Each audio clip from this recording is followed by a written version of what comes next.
What's going on, everybody? Welcome to Dynasty Dumbies, your home for the latest and greatest in college football news and action. We're your hosts, Tony and Hunter, and we are oh so close to the college football season starting, just a little over a week away. And with that coming, that means the rankings are here, the preseason rankings at least. Of course, the ones that are kind of based on nothing, but they're there regardless. And somehow they shape the future of the entire season sometimes. So we'll see how that happens again this year. But to start off, we're going to go over the most important thing, the criteria for the Dynasty Dummies poll, and that is, of course, our head-to-head action here, where when teams play each other, that comes into precedent. Like last year, Miami beat Notre Dame. They are over them. If they are ranked within each other, they will always. That's a big thing on our point, unless there's a big gap, between the teams. But if they're ranked right on top of each other, that head-to-head is going to take precedence.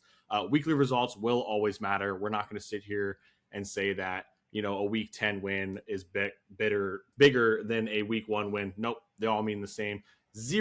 Absolutely zero hypotheticals in this situation. We will not take them into consideration at all. And of course, the overall vibe of the team. Do we mess with them? Does the dummies mess with them? Maybe. Who knows? That's how a lot of teams get ranked sometimes, when we get to those bottom numbers, kind of just based on vibes. And of course, we do it in AP style. We have 5 total dummies, and we all put in our individual polls, and it gets calculated, and every team receives their votes, and we go based off of that. And of course, preseason rankings breaks our number one rule already, being no hypotheticals. These teams have not played a game yet. We don't know anything about them. There's so much roster turnover in this year and every year with college football these days. We don't know what these teams are going to look like. We're ranking these teams based off of our hypothetical projections up until probably about the halfway point of the season when you truly start to know teams. So take these with a grain of salt. You're going to see a lot of change happen, especially after the first week, the second week, as teams jump and fall. Do not be surprised when in our rankings, you see a team that was top 12 drop heavily just because of their performances. They were ranked preseason based off of a hypothetical. That's going to change. And, I know for me and you specifically, we tried to base them as close as possible to our end of year rankings from last season. We try to keep it as close as possible. And, speaking of mine and my rankings, I kept it the exact same because you know what? Nobody's played a single football game yet. So my rankings from the end of the season last year to the preseason this year stays the absolute same. Zero changes. I literally copy and pasted them because no one's played a football game yet. And I'm going to live by that rule of no hypotheticals. I don't care about all the roster turnover yet. I don't care about what's, who's who and who they're playing in their schedules. Until games are played, nobody will be moving in mine. So I'm going to have some shockers on here. I still have Kennesaw State ranked 25. I got Georgia Tech in there. I got JMU and Tulane in the top 15. I don't care. We haven't played a game yet. Nobody's played a game yet, so nothing's moving. I got to commend you for the balls it takes to keep the exact same rankings.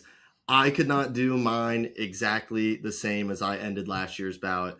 However, the top 10 for me, it's staying the same. These top 10 teams, they are the best of the best. They deserve to stay in the top 10. Indiana and Miami going to stay 1 and 2. They earned that. The biggest change really is coming in this bottom 5 for me. And yes, I did drop my beloved Dukes from number 13 down to, I believe it is 22nd. So it is going to be a big change for them where they got to earn their right to stay up in it and keep going.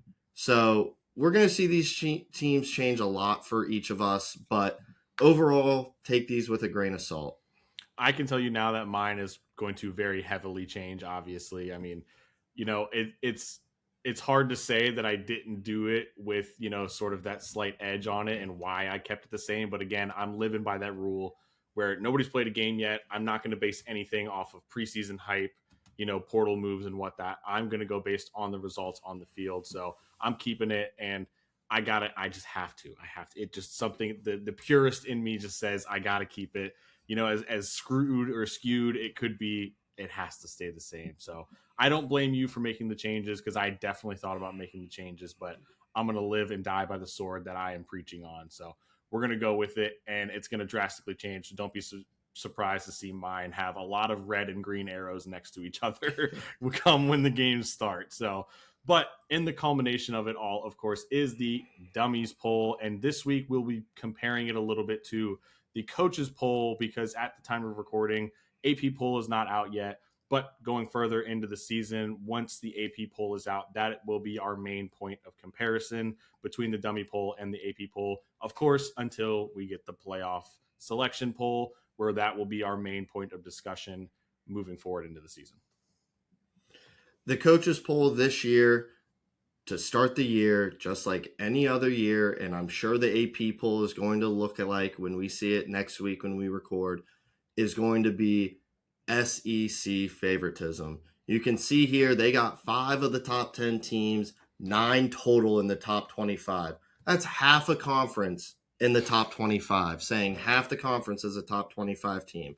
And that's how the SEC is going to get its ranked wins stat line. They're going to play each other in this tough schedule when it's based off of preseason predictions and hype where you don't know how good these teams are. It makes no sense. So a lot of that in the coaches poll, that's going to be a trend even when we start looking at the AP poll. It sucks to really see it.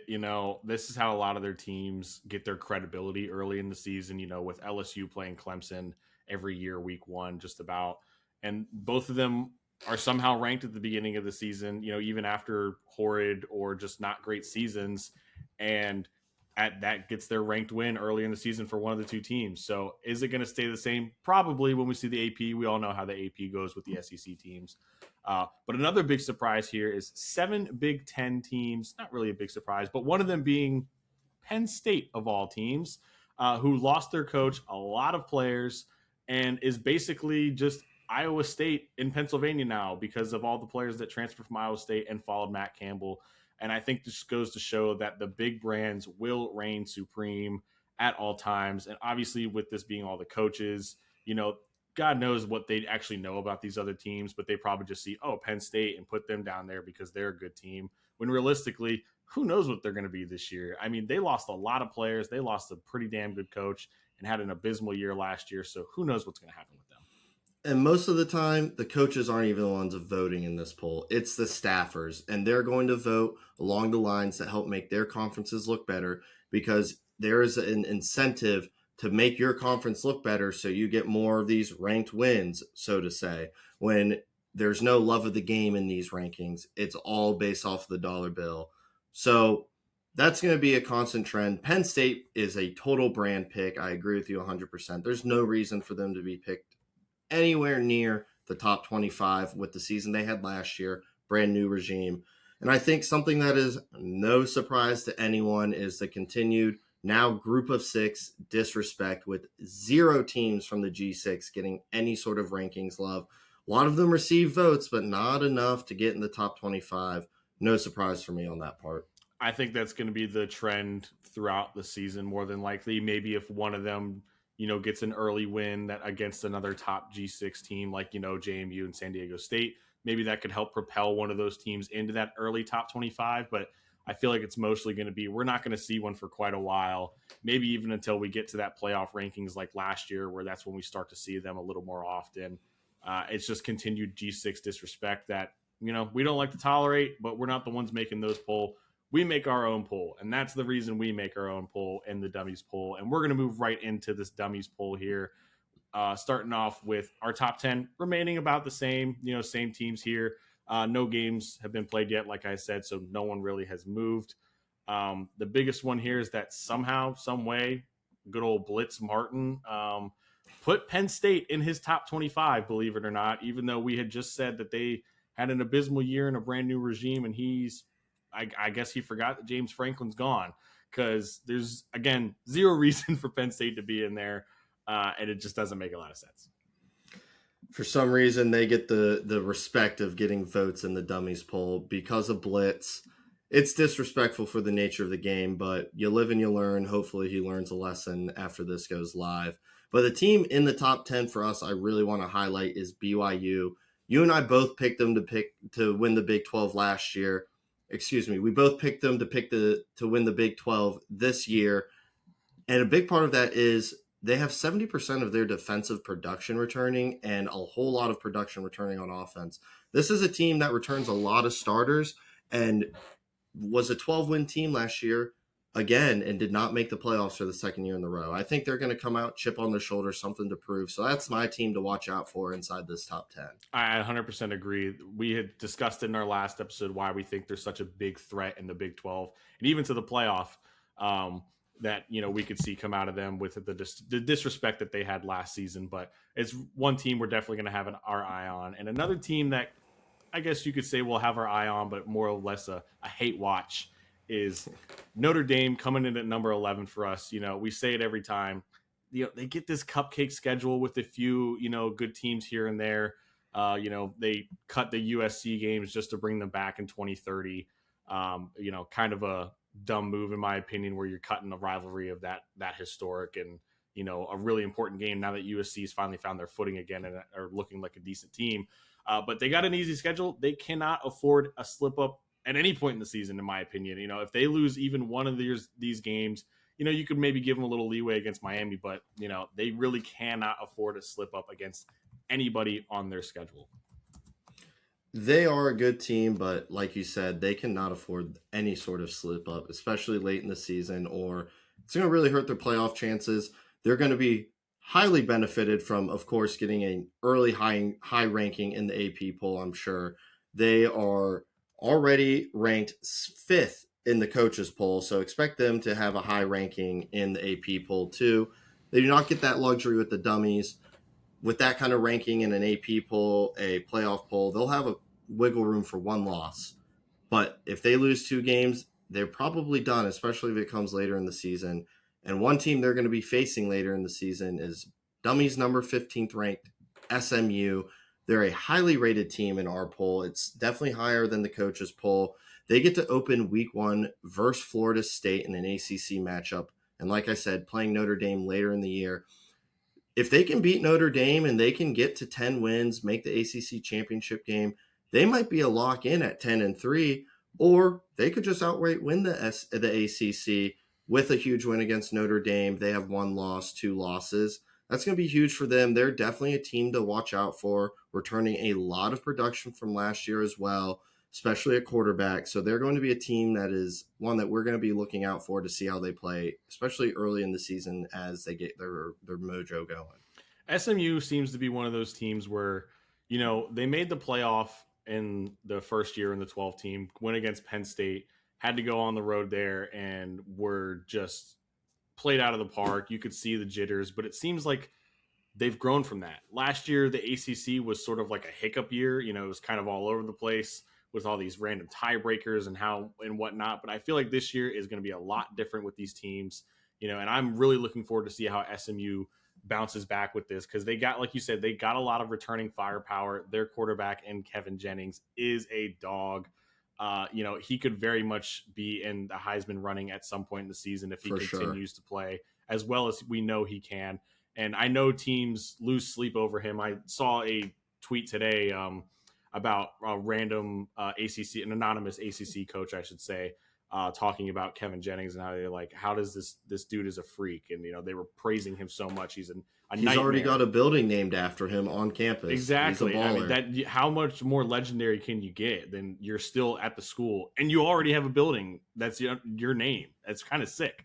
And, if he gets hurt, Kevin Jennings gets to go to the Kevin Jennings Recovery Center. It's kind of cool. Yeah. So, something like that is not something to be taken lightly. And I think it definitely a big eye on him. And, can he withstand the pressure and all the lights that are going to be on him? Because there are going to be quite a bit on them and SMU as a whole this year.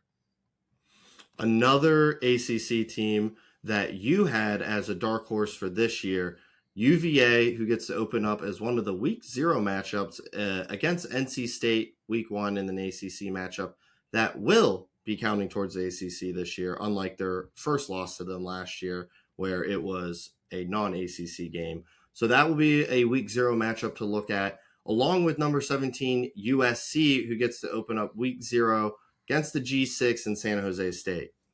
These games going to be fun. Week 0 games are always highly entertaining because they're like, you never know what to expect in these week 0 games. It's literally week 0. A lot of these teams they're already prepping for it, obviously, but they don't get the luxury that the teams get in playing week 1, where you get that extra week. They get to play a week early. So it's going to be fun to see these two teams. These are two teams I'll definitely have my eye on throughout the season. Obviously, UVA being one of my dark horse picks. But USC, they got a good team out there. They got a great quarterback in Mavia. So we'll see how they can do week 0 against San Jose State. And then another team opening up week 0 against good old UNC like last year is R21 TCU, where they will be playing over in Dublin in Ireland. That'll be always an entertaining game. Those games seem to produce just craziness every time they're played over there. So it's going to be a very fun game to watch. Last year, when UNC played TCU first year, man, did everyone think UNC was winning the title game after that first drive. It was an impressive first drive, and that was about as impressive as they looked all of last year. Belichick's going to have to do something, or his time at Chapel Hill is going to be real short. And speaking of teams who have waxed UNC, the highest ranked team for the group of 6 this year to start off the season, my JMU Dukes, who are going to open week 1 at home versus Liberty. I cannot wait for this game. First home game, first game of the year, playing against an in-state team who I'm not going to say too much about because they don't deserve any kind of respect or disrespect. They are a nothing burger in the Liberty Flames. JMU has a lot of expectations this year with Billy Napier. They're going to be a team that year in, year out now is going to have these high-level expectations based off of their brand at the group of 6 level.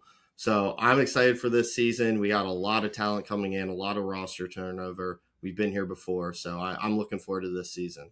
Yeah. I mean, I can kind of say you're welcome for getting them ranked that high, because I had them ranked the highest because I didn't move them. They were, I believe, 13 on my ballot there. So, maybe they're in there because of me. Who knows? But the next team on here that we're going to discuss, of course, number 25 is my Green Wave. They sneak in there at the end. I know I probably had a big deal with that because I had them 14. So, because like I said, didn't change any of mine. But, next highest ranked G6 in there. Of course, those two are probably going to be the pinnacle of the G6s because they got a lot to beat and a little bit of bias. But we, digress. But, of course, they opened the season finishing out their home and home with Duke at Duke this year. No Darian Mensah revenge game this time, even though we waxed him last year. So it didn't really matter. He's down in South Beach now, so he doesn't have to worry about the nightmare Green Wave defense. So I think it's another great team to open up with. Again, they still have done, Duke's still a dangerous team, I believe. Even though they lost a lot, I still think they're going to be somewhat competitive. They'll have that chip on their shoulder again this year, and I think it's going to be a great test for the new Green Wave. I'm excited to see the group of 6 play out this year. It's going to be a very competitive fight for that last auto berth in the playoff this year, which, of course, as we know, the top 4 conferences automatically get their champion in. It's down to the other 6 to get one of their champions in, and the best of the best is the only one who's going to get it. It's going to be a tight race between a lot of these teams. And let's get a little preview at our predictions for this year's playoff pool. Who do we think is going to get in here? The Power 4 conferences get their auto bid. The next highest ranked champ gets in. And of course, Notre Dame gets their get out of jail free card of as long as they're in the top 12, they get in. Tony, what teams do you have in here? We kind of, obviously last episode where we discussed our conference champions, I think kind of hints at a lot of these. Of course, I had Oregon winning Big Ten. They're my number 1 seed. I have Ole Miss as the SEC champ at 2, Miami, ACC champ at 3, BYU, the Big 12 champ at 4, and then I start to get into the at-larges here. Georgia at 5, Indiana at 6, Ohio State at 7. Hate to say it, almost didn't put them in completely at all just because I don't like them that much. Notre Dame is at 8. Believe it or not, they don't get their little squeaky just barely in. They make it in. Texas at 9, SMU at 10, USC at 11, and then my G6 is unfortunately not the Green Wave. I'm going with Boise State. I think they probably will have the better chance in a somewhat weaker conference there, so I think they won't get beat down as much. We're going to have a lot of the same teams here. I, of course, have Indiana as the number one seed, winning the Big Ten. Texas, unfortunately, wins the SEC, and I have them as my 2 seed, followed by Georgia, the Big 12 champ BYU, Oregon at 5, the ACC champ Miami at 6, Ohio State, Oklahoma, Washington. Notre Dame is going to stay in for me, just like they did for you. I think that with their weak schedule, they're going to be ranked so highly to start the season, it's going to be almost impossible to keep them out. Then I have Houston, and not a homer pick, unfortunately, but I do have Memphis being my last team in for the group of 6 spot. There's a lot of similarities between ours, but something that stands out to me right away, Tony, is you having SMU and USC in there. What's your thoughts behind these? Like I had mentioned earlier with SMU, they seem like a team that it almost feels like their time sort of thing with how the ACC is playing out.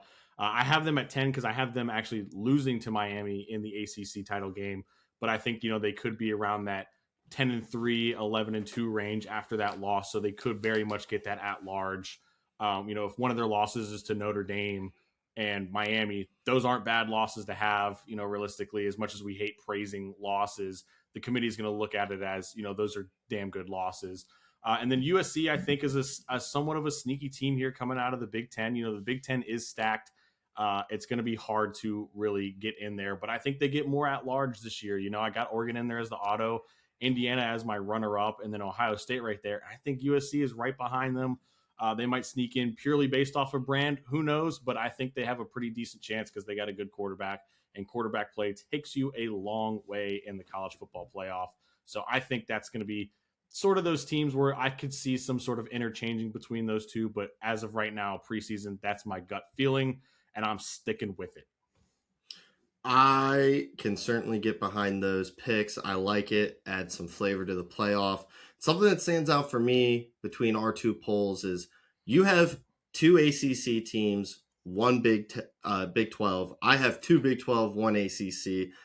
You can see the trend of the 2 smaller Power 4 conferences kind of getting the short end of the stick here. I got Washington and Houston in instead of SMU and USC. I kind of feel the same way about Washington as you do with USC. I think that they are a team that's a dark horse in that Big Ten. They have a chance to make some noise. They build off of a pretty good season they had last year.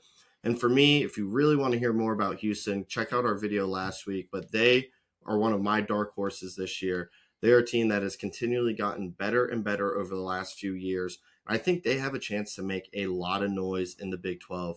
And maybe even win the Big 12 if they can get past Texas Tech and BYU, who we both think are going to win.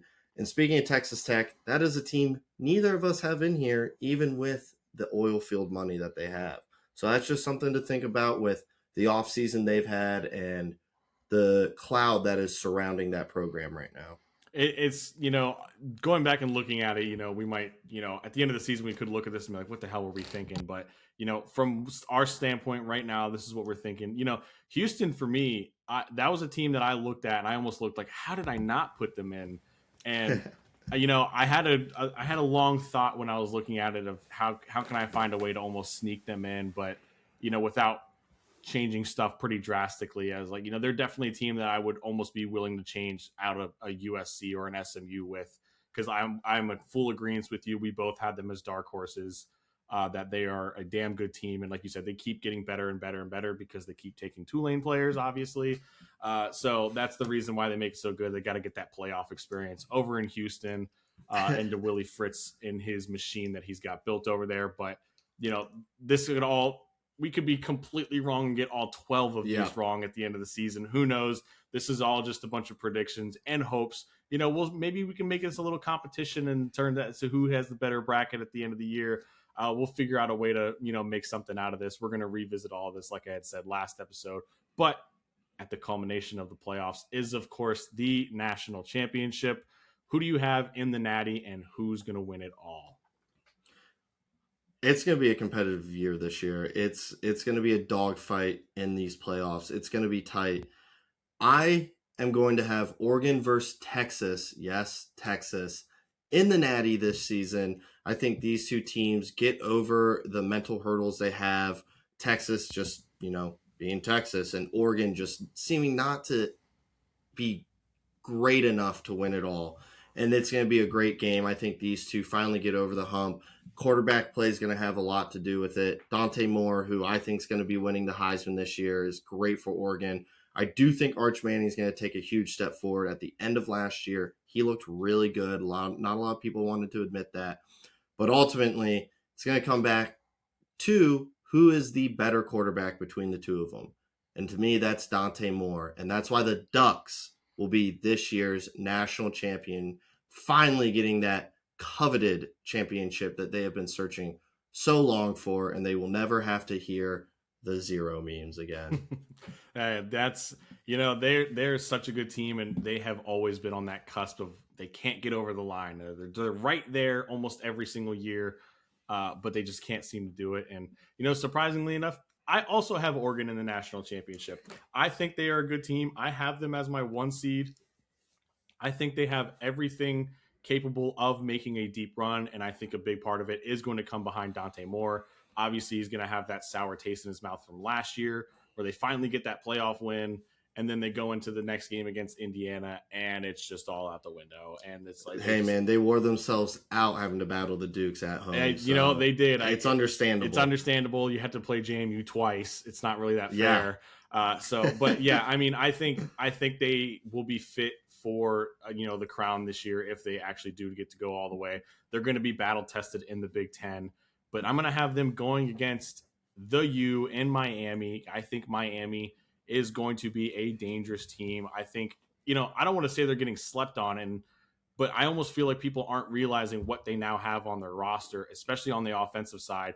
No knock to Carson Beck, but I don't think they'll have any boneheaded picks thrown on the drive to save your life sort of thing.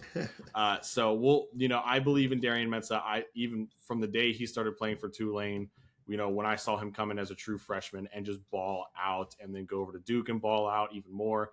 And then now he gets that even bigger step up in Miami, where he's going to have Malachi Toney. He's going to have his number 1 receiver from Duke follow him over to Miami. He's going to have the weapons, and then all that just to be able to hand the ball off to Mark Fletcher as well. I think that's going to be great for them. Dude's a tank. He's an absolute monster, and I think that's what's going to be able to get them over the line and redeem themselves from last year and get the Natty. I have the Hurricanes winning it all this year. I think Mario Cristobal is just a freak, and he probably has not slept since that night, honestly. So he is probably going to be not sleep again until he wins the damn thing. So I wouldn't be surprised if he goes out there and tries to get a couple plays in himself. I think they're building an absolute machine in Miami right now. It seems like they are back to the powerhouse that they once were. It seems like they're almost highly touted now. People want to go there because they can see that they're competitive. They did lose 2 phenomenal players on the defensive side, but I think there'll be people there to step up and make up for those roles. Will they be as good as Ruben Bain? Probably not. That dude was a monster. But still, all you need is the slightest bit of production that he had, and that defense will be just as good. So I'm picking the U to win it all this year. Hey, I like that pick. I can get behind an ACC team winning. As long as we ain't got the SEC winning, I can live with that. That's a win. But, of course, it would not be a Dummies video without getting into some of the hottest takes we have for this upcoming season. We love to talk about it. We love to stir the pot. There's no better way than to have some early season points that we really want to get across.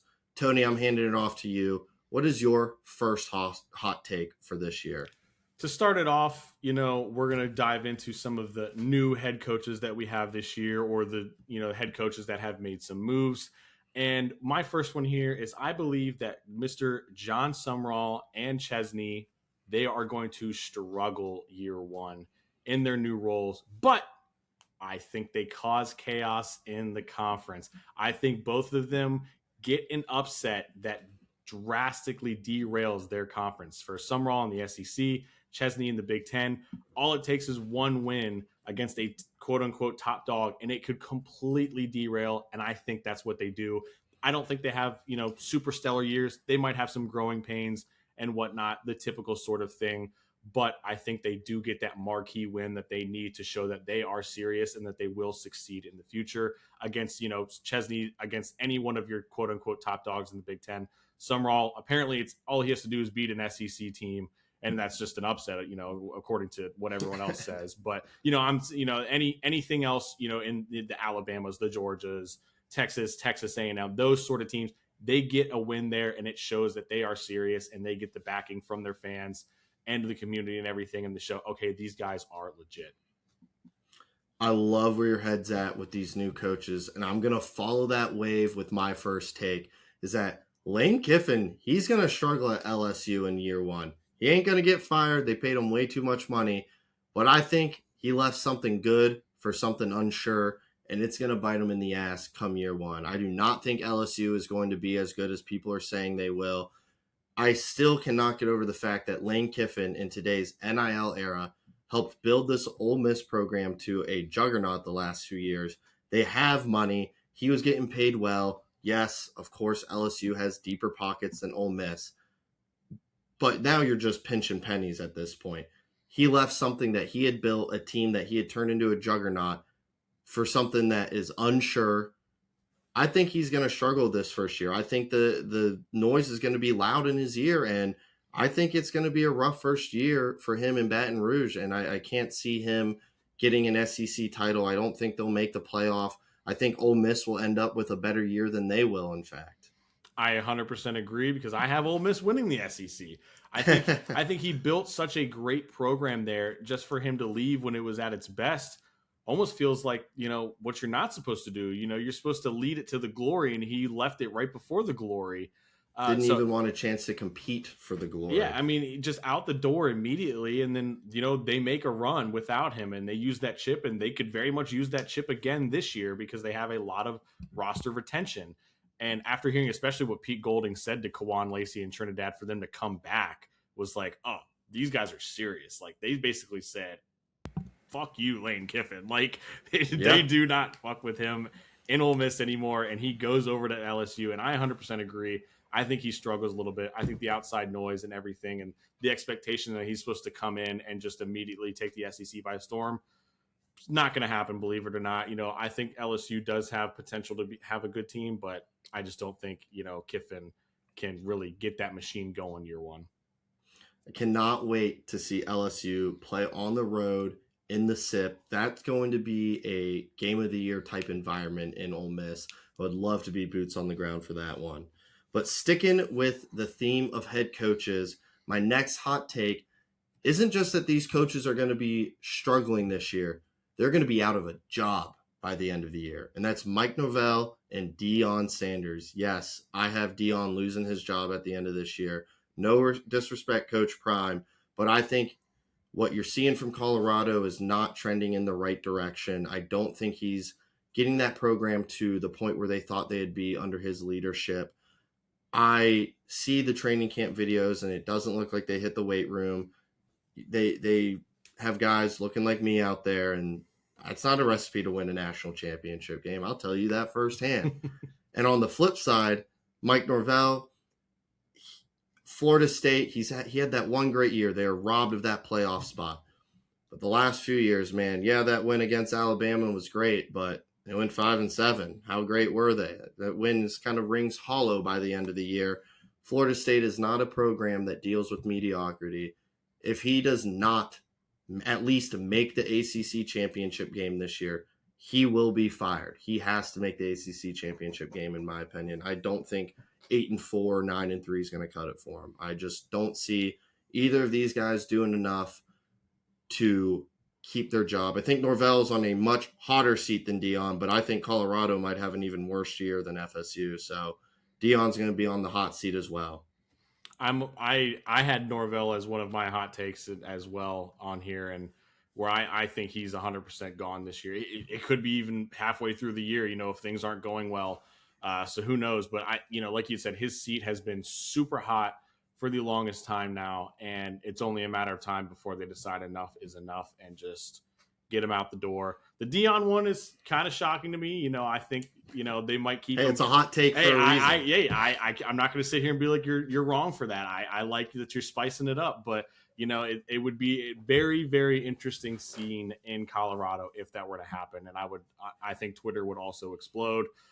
So it would be very interesting to see that happen. But one seat that's not hot at all, it is ice cold and probably the comfiest seat you could probably have in the nation right now, is Curt Cignetti in Indiana. And with my next hot take here, I think Indiana becomes a hated team this year. I think that they make their way towards that tier of people just don't like them. People love to hate on winners. And, Indiana people hate greatness.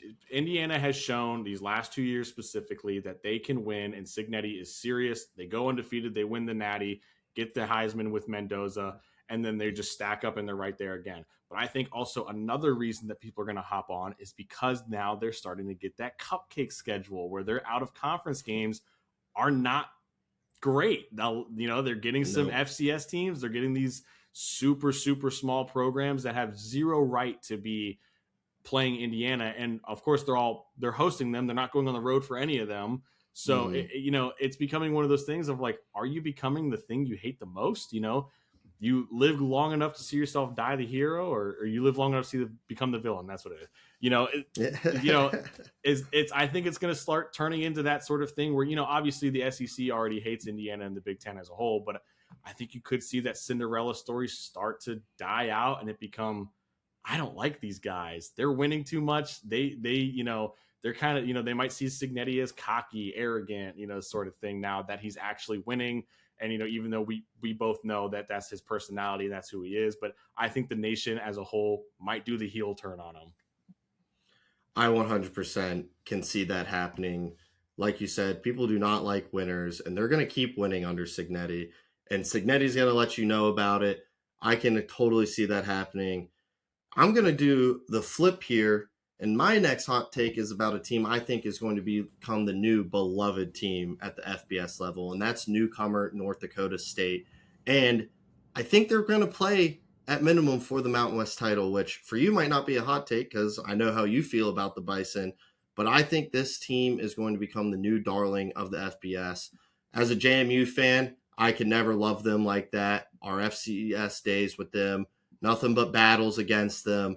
So I'm never going to be a guy who sits here and loves North Dakota State, but I do want to see them do well, and I hope they make some noise, but I'm never going to treat them like that. But they're a team that I think the country is going to embrace, a team from the Dakotas running rampant on the FBS level now that they're finally allowed to play on the same field as them. The Fargo Dome will be lit every single game this year. It's going to be fun to watch. Like you said, not a hot take for me. I have them winning the damn thing. So it's not that big of a hot take for me, but I love where your head's at. I love, I think people will get behind them. But, a thing that I think a lot of people would get behind is the SEC struggling this year. We would love to see it, of course, at the Dummies. We hate the SEC except for one person, I guess you could say. He's Blitz. Mr. Blitz. So. But, I'm going to go with the hot take. The SEC only gets 3 playoff teams this year. I showed it in our playoff prediction there. I only had 3 SEC teams getting in. I think this is one of those years where other conferences, do just as good as the SEC, but, the SEC will also beat itself up maybe too much. Maybe you see some of those games that a team, should win by margin and they lose by a small margin or they win by a small margin. It doesn't boost their resume as much as they thought. And then, like I said, with Summerall, maybe throwing in an upset here and there against some of these top teams. I think you could see a lot of teams come in with, go into conference championship week, 3 losses where they're on the fringe because there's other teams out there. We all know the SEC got its darlings at ESPN and they love to prop them up as much as possible. Of course. But this could be the year that I'm going to say that they struggle against each other and they beat themselves up to the point where they're not going to have that many teams in as they probably would want to. And they're probably going to start complaining that the playoff should be expanded or they just make their own damn playoff per usual. So we'll see how it goes. Let them. I won't watch. Yeah, please, by all means, go. But I'm gonna say that only 3 get in this year. I agree with you because I only had 3 in my playoff bracket as well. But the realist in me knows that there'll be at least 5 in, just because money, money, money, and ESPN has to pay their electric bills somehow. But I'm going to follow you, per usual, on this SEC hate bandwagon.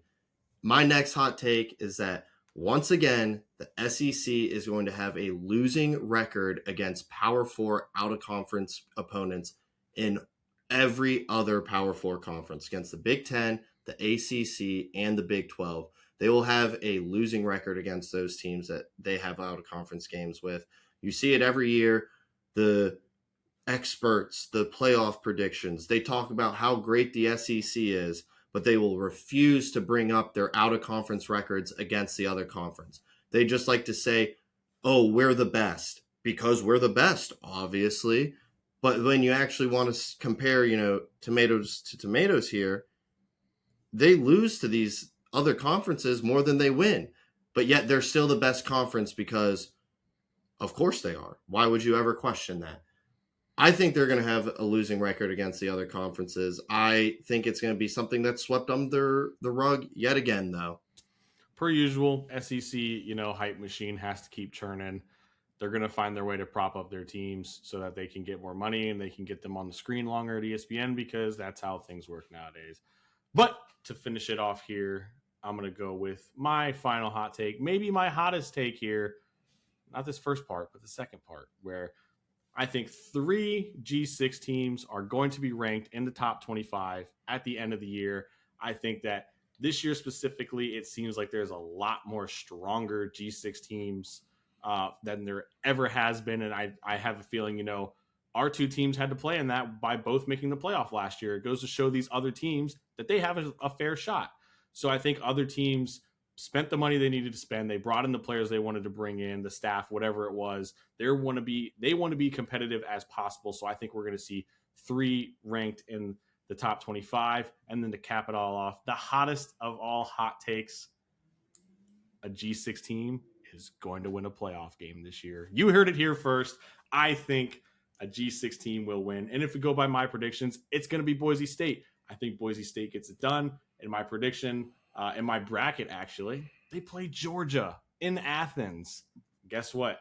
They go to Athens. They beat them. They bring the blue turf with them, and they beat Georgia at home. I don't care what anybody's going to say. I think the G6 gets it done this year. And just to throw up a giant middle finger to everybody out in the nation that says no more two G6 teams in the playoff. You guys only get 1 now.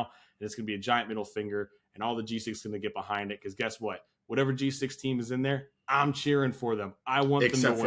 Except for Liberty, but they won't make it, so it won't matter. But I'm cheering for them. I want the G6 to thrive as much as possible, especially on the biggest stage in the playoff. Nothing would mean more to the G6 as a whole if one of them were to walk away from the playoff saying they won a game. I think it would only be right for Boise State to be the team that does it. They came close the first year of the playoff. They have been a perennial bracket buster, BCS or otherwise. And hey, the last time they played Georgia in Georgia, they won. So anything can happen. I think it's doable. I want to see that happen. I'll ride that one with you. It's going to be so fun, so exciting. Cannot wait for this season to start already. I need week 0 to be here yesterday. So let us know what you guys are excited for in this upcoming season. What do you think about our hot takes? Which ones are going to age horribly? Which ones are going to age like fine wine? Let us know what you're thinking. Don't forget to follow us on Twitter and Instagram at Dynasty Dumbies. Feel free to follow our personal Twitter accounts at Hunter_Shaw5 and at Crony2020. And we will see you all next week.